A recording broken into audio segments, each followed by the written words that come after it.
Hey everyone, welcome back to our crypto tutorial series. Today, we're tackling something super practical. How to withdraw USDT from Bitget exchange in 2025. If you're new to crypto or just need a quick refresh, you're in the right place.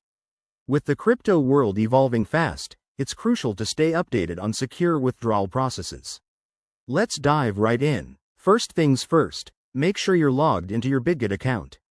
If you don't have one, you'll need to sign up and verify your identity. It's a key step for security.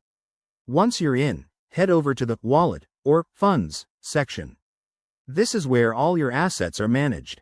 Next, locate USDT in your wallet. It's usually listed under your available balances.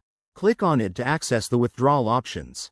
Now, here's where it gets exciting. Select the Withdraw button.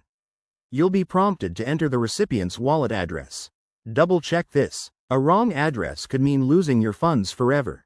After that, input the amount of USDT you want to withdraw.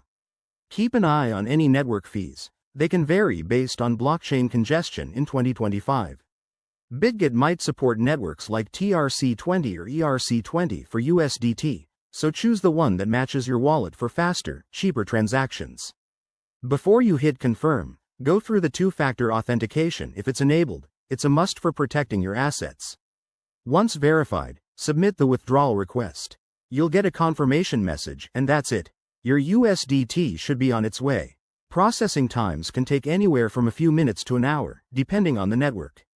Always monitor your transaction on a blockchain explorer like Etherscan or Tronscan to ensure everything goes smoothly. A quick tip.